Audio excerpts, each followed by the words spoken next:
Hello everyone, we can see this mind map.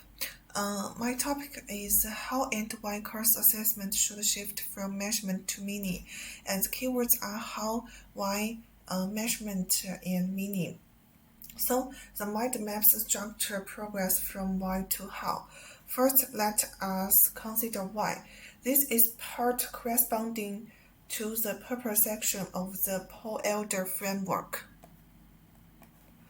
Why do we seek change? What is the purpose of our transformation? The traditional evaluation is only focused on score. It neglects students' engagement and true understanding. By new evaluation method, it is student-centered assessment model. And next, we can see the how. The how has three parts. The first, the second, and the third. But this is different. The first how address which aspects of learning should be assessed, such as the learning process, level of comprehension. The second how examines the diversity of learning itself, emphasizing that assessment should encompass not only knowledge, but also such as emotional attitudes, skill development. The third how examines whether assessment aligns with meaningful learning outcomes, questioning what learning achievements assessment aims to realize. Now we can see the first how. We can see this picture.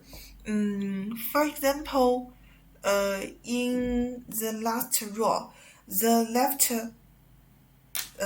shows the teacher acts as an examiner and students are the ones being assessed. But we can see the right. The teacher takes on a guiding role and the students become more autonomous learners. And we also can see the time. In the left, a summative assessment takes place at the end of a course, but the right shows assessment happens throughout the learning process. Okay, this picture clearly shows the distinction between summative and formative assessment. Summative assessment primarily focuses on students' final examination results, but formative assessments pays greater attention to their understanding, expression, and participation throughout the learning process. This directly corroborates the viewpoint from the first how. If course assessment is to support learning, it must look beyond the mirror outcomes and instead focus on how students are learning. Okay, next we see the second how.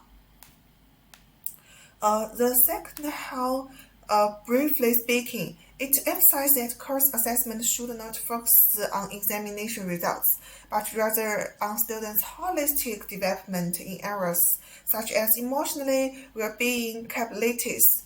For example, teachers may evaluate students not only through end-of-term examinations, but also by having them keep learning journals detailing what they have understood. Okay, we can see the third how. The third how focuses on ensuring that assessment supports meaningful learning by encouraging long-term understanding and application. For example, instead of testing students on memorized definition, teachers can assess how students apply concepts to new situations, showing whether real understanding has taken place. And the three how is finished, so we can see the next part, challenge. However, even though the literature provides us with considerable insights, but there also have many challenges at the practical applications level. For example, current education system, exam-oriented, and real-life pressure, competitions for further education. So this mind map in conclusion. Course evaluation has shifted from measurement to meaning. This does not completely reject exams as a form of assessment, but rather emphasize that evaluation should not only focus on students' grades, but also promote their long-term development. Okay, finish.